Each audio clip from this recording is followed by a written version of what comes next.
हर हर महादेव मित्रों, जय श्री राम। आज मैं आपके सामने एक बहुत ही महत्वपूर्ण विषय लाया।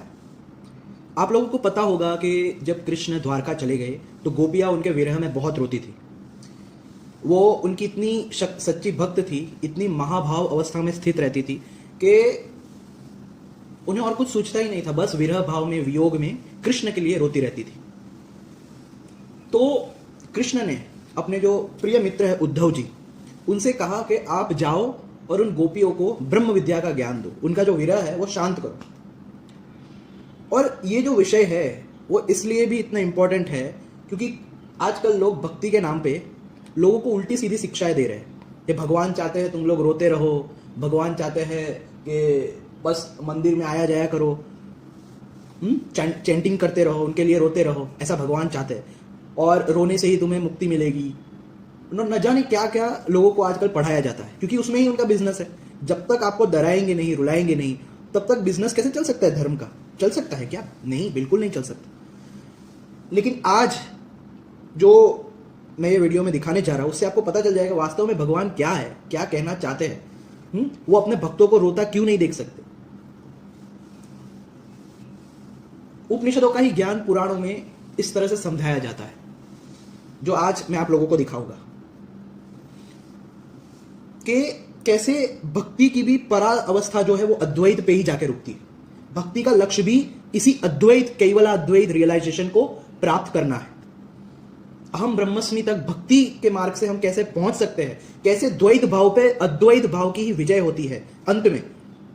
आज ये वीडियो में मैं ये प्रूव करने जा रहा हूं। तो ये है मेरे सामने श्रीमद् भागवत महापुराण, द्वितीय खंड।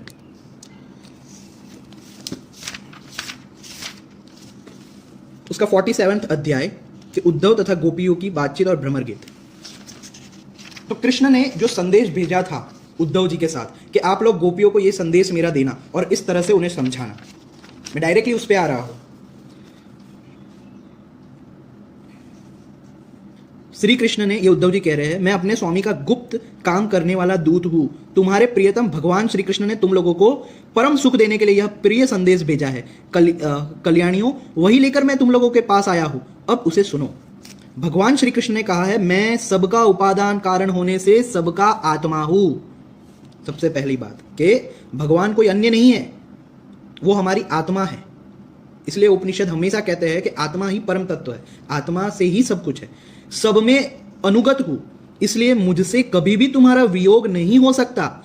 जैसे संसार के सभी भौतिक पदार्थों में आकाश, वायु, अग्नि, जल और पृथ्वी, ये पांचों भूत व्याप्त है, ये पांचों भूत यानी एलिमेंट्स व्याप्त है, उन्हीं से सब वस्तुएं बनी हैं और यही उन वस्तुओं के रूप में भी है।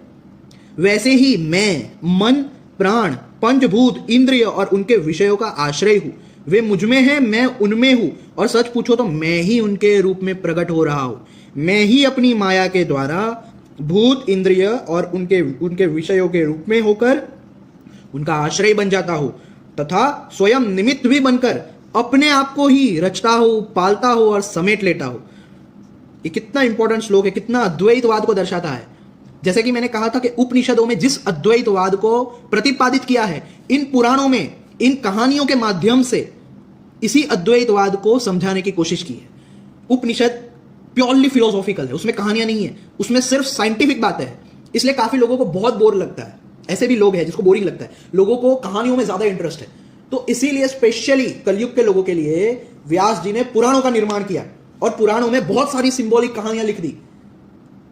कई कहानियां सच्ची भी है, कई हिस्टोरिक भी है, कई कहानियां सिंबॉलिक है, कई कहानियां सिर्फ मोरल वैल्यूज हमारे में आए और उपनिषदिक ट्रूथ को रिवील करती हो, उस तरीके से लिखी गई है। कई कहानियां सांख्य योग को रिवील करती हो, कई कहानियां मीमांसा को रिवील करती हो, उस तरह से लिखी जाती है। तो ये पुराणों की कहानियां जो होती है उसको एज इट इज नहीं लेना चाहिए। ये उपनिषद, मीमांसा, सांख्या, कर्मयोग, इन सबको जो भी अलग अलग फिलोसॉफीज है उनको समझाने के लिए कहानियों के रूप में प्रस्तुत किया जाता है कि लोग कम से कम कहानियों के रूप में देखें और उनमें कम से कम उस बहाने ही मोरल वैल्यू, सत्व गुण जो है वो डेवलप हो कि हमें कैसा होना चाहिए, क्या करना चाहिए, क्या नहीं करना चाहिए। जैसे हम लोग स्कूल में जब पढ़ते हैं तो इंग्लिश, हिंदी, ये सब सब्जेक्ट्स में अलग अलग कहानियां आती है। वो कहानियां सच थोड़ी होती है, सच होती है क्या?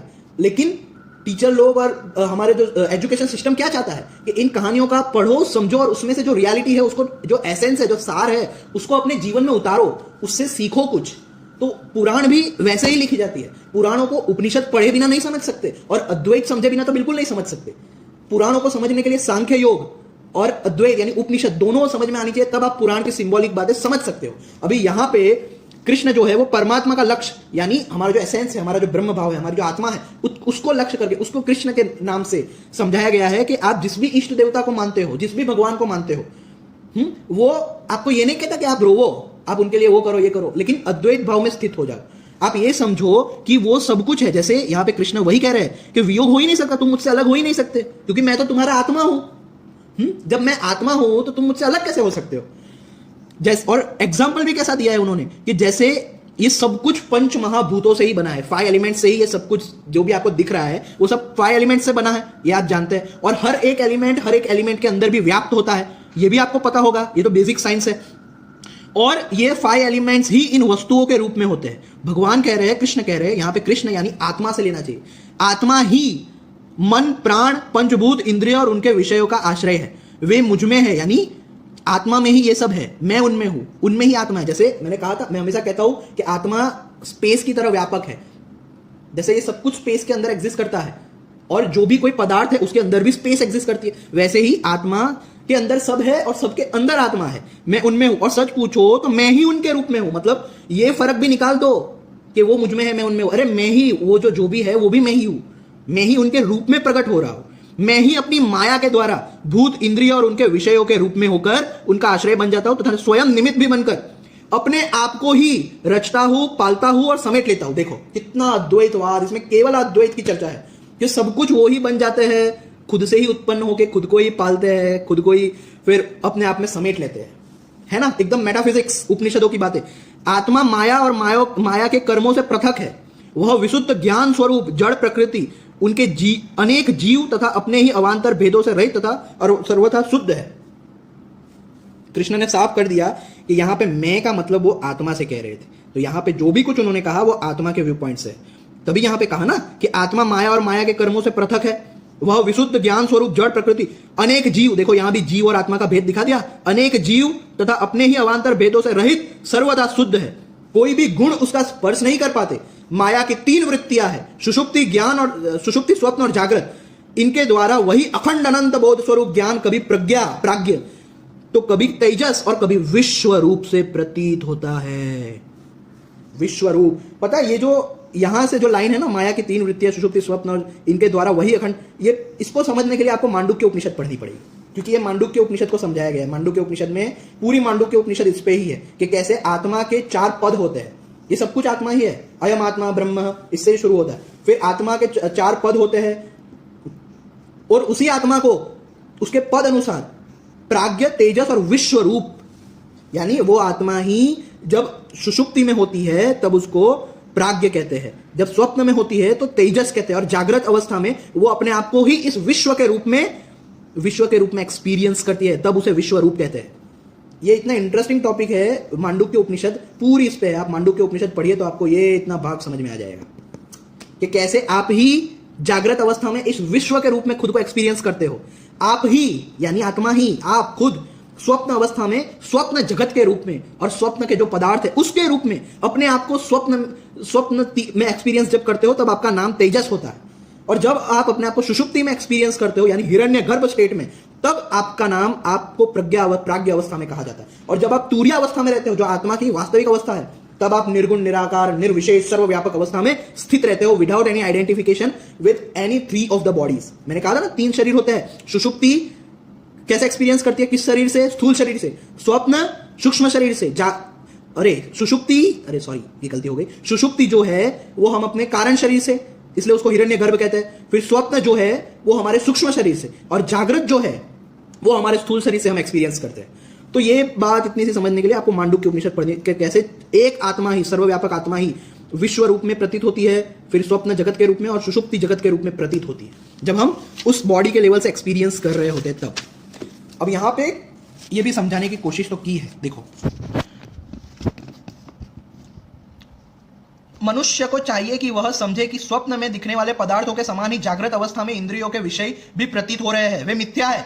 इसलिए उन विषयों का चिंतन करने वाले मन और इंद्रियों को रोक ले और मानो सोकर उठा हो। इस प्रकार जगत के स्वाप्निक विषयों को त्याग कर मेरा साक्षात्कार करे। जिस प्रकार सभी नदियां घूम फिर कर समुद्र में ही पहुंचती है, इसी प्रकार मनुष्य पुरुषों का वेदाभ्यास, योग साधन, आत्मा अनात्म विवेक, त्याग, तपस्या, इंद्रिय संयम और सत्य आदि समस्त धर्म मेरी प्राप्ति में ही समाप्त होते हैं। सबका सच्चा फल मेरा साक्षात्कार है, क्योंकि वे सब मन को निरुद्ध करके मेरे पास पहुंचते हैं। तो ये सब अद्वैत का ज्ञान कृष्ण ने दिया। उसके बाद क्या हुआ? प्रिय परीक्षित, भगवान श्री कृष्ण का प्रिय संदेश सुनकर गोपियों के विरह की व्यथा शांत हो गई थी। वे इंद्रियातीत भगवान श्री कृष्ण को अपने आत्मा के रूप में सर्वत्र स्थित समझ चुकी थी। अब वे बड़े प्रेम और आदर से उद्धव जी का सत्कार करने लगी। देखो क्या हुआ, वो विरह में थी, रोती रहती थी, लेकिन यह संदेश, ये अद्वैत की शिक्षा, ये वेदांत की शिक्षा, ये उपनिषदों की शिक्षा, ये ब्रह्म विद्या की शिक्षा, यही एक शिक्षा है जो सच्चा ज्ञान, सच्चा अनुभव प्रदान करने वाली है, और जो समस्त प्रकार की विरह को शांत करके भक्ति योग और कर्म योग का भी जो सार है, ज्ञान योग, उसको प्रतिपादित करती है। कौन सी शिक्षा? जो अभी कृष्ण ने दी, ये सब कुछ आत्मा ही है, आत्मा ही इन सबके रूप में प्रतीत होती है। तो प्रिय परीक्षित, वे इंद्रियातीत भगवान श्री अपने आत्मा के रूप में सर्वत्र स्थित समझ चुकी थी कि आत्मा के रूप में वो सर्वत्र स्थित है। ऐसा नहीं है कृष्ण मुझसे अलग है, आत्मा के रूप, क्योंकि आत्मा सर्वत्र स्थित है, तो आत्मा के रूप में ही वो जो कृष्ण है वो सर्वत्र है। तो मैं क्यों रो रही हूं, हम क्यों रहे हैं? गोपियां ये सोचने लगी जब उनको अद्वैत का अनुभव हुआ। अब वे बड़े प्रेम और आदर से उद्धव जी का सत्कार करने लगी। तो अंत में अद्वैत की जो रियलाइजेशन है, अद्वैत का जो कैवल्य की जो स्थिति है, उससे ही भक्ति का विरह भी शांत हो सकता है, और भक्ति का लक्ष्य भी इसी अद्वैत स्थिति को प्राप्त करना है। लेकिन इस्कॉन जैसी संस्था है जो झूठ फैला रही है कि ज्ञान योग के बाद भक्ति योग आता है, अंतिम भक्ति मोक्ष का साधन है, भक्ति से ही सब कुछ करो, वो झूठ है, क्योंकि भक्ति का भी लक्ष्य ज्ञान योग है, अद्वैत की स्थिति है। ये पहली बार है ऐसा आप नहीं देख रहे, मैं जानता हूं। अगर आपने किसी भी भक्तों की कथा सुनी हो तो उन भक्तों की अंत में क्या स्थिति होती है, उन्हें यह पता चल जाता है ना, सिया राम मैं सब जग जाना, कि ये सब कुछ सिया राम ही है, ये सब कुछ मेरे इष्ट देवता ही है।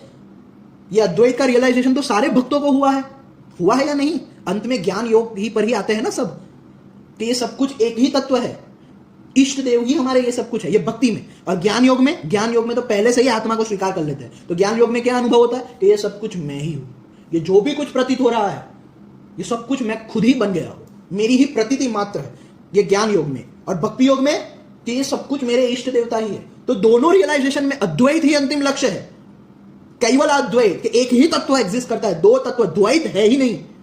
ये जो स्थिति है वही कर्म योग हो, भक्ति योग हो, ज्ञान योग हो, चाहे दुनिया का कौन सा भी योग हो, सबकी जो अंतिम अवस्था है, लक्ष्य है, वो यही अद्वैतवाद ही है। तो यही मुझे आज क्लियर करनी थी एक चीज, कि कैसे भक्ति का लक्ष्य भी अद्वैत ही होता है। लेकिन आजकल लोग क्या पता नहीं क्या कर रहे, रोते रहो, नाचते कूदते वी लगा के घूमते रहो। ये कृष्ण ने क्या सिखाया? ये गोपियां रो ही रही थी ना, गोपियां रो ही रही थी, तो कृष्ण क्या खुश थे? कृष्ण ने क्या कहा उनसे? कह रहे मैं तो आत्मा हूं, तुम मुझे कहां देख रहे हो, क्या समझ क्या रहे हो तुम लोग मुझे, मैं तो ये सब कुछ हूं। तो ये आत्मज्ञान पुराणों में ऐसे दिया जाता है, जिस आत्मज्ञान का वर्णन उपनिषदों में है। लेकिन उपनिषद पढ़े बिना आपको यह समझ नहीं आएगा कि यहां पे कृष्ण जो है वो आत्मा का ही उदाहरण देके दिया गया है। आपको पढ़नी पड़ेगी किताबें, अष्टावक्र गीता, अवधूत गीता, उपनिषद, अपरोक्षानुभूति, विवेक चूड़ामणि, ये अनेक प्रकार की जो हाईएस्ट किताबें, योग वशिष्ठ, ये सब आपको पढ़नी पड़ेगी। और अगर आपको डायरेक्टली समझना है, डायरेक्टली बिना कुछ पढ़े, तो अष्टावक्र और अवधूत गीता काफी है। और अगर आपको एकदम डिटेल में सिर्फ एक ही बुक पढ़ के समझना है कि मुझे एकदम डिटेल में सब कुछ समझ लेना है, जो भी रियलिटी है सारे ग्रंथों की, सारी फिलोसॉफीज की, तो उसके लिए आपको योग वशिष्ठ पढ़ना पड़ेगा। उसमें बहुत डिटेल में सब कुछ समझाया गया है, आत्मज्ञान की बातें। वशिष्ठ जी स्वयं राम जी को समझाते हैं सब कुछ। तो बस यही कहना था, आज एक गलतफहमी दूर करनी थी। जो भक्ति के बहुत बड़े बड़े आचार्य बने फिरते हैं, लोगों को झूठा ज्ञान देते हैं कि भाई भक्ति में तो ऐसे धाम मिलेगा कि कहीं पे वहां पे जाके सेवा करोगे। हाँ, कोई भगवान ऐसा हो सकता है, ऐसा स्वार्थी हो सकता है कोई? वहां पे जाके सेवा करोगे। अरे यार, ये अब्राहमिक फिलोसॉफी नहीं है तो क्या है? ऐसी कोई धाम नहीं है, ऐसा कोई अद्वैत रियलाइजेशन ही अंतिम ज्ञान है जो यहाँ पे कृष्ण ने सिखाया गोपी जी को, और गोपी जी का गोपियों का विरह शांत हुआ, उनका वियोग शांत हुआ। बस इसी के साथ मैं आज विराम देना चाहूंगा। आज फिर से मैंने एक छोटा ही वीडियो बनाया है, आप लोग शेयर कीजिए। क्यों शेयर कीजिए? क्योंकि आज भक्ति के नाम पे बहुत भ्रामकता फैलाई दी गई है। ये लोग अपने खुद के बिजनेस के लिए पता नहीं भगवान का संदेश भी बदल बदल के इस तरह से फैला रहे हैं कि जिसकी कोई सीमा ही नहीं है। मुझे तो लगता ही नहीं कि ये सनातन धर्म चल रहा है। ऐसा लग रहा है कि ये क्या बाइबल कुरान जैसी हालत बना दी है गीता और भागवत की। ऐसा लगता ही नहीं है कि बाइबल कुरान और गीता में कोई फर्क छोड़ा है इन लोगों ने। ये दुष्ट लोग अपना धंधा करने के खातिर पूरी पूरी गीता और भागवत को बदल देते हैं।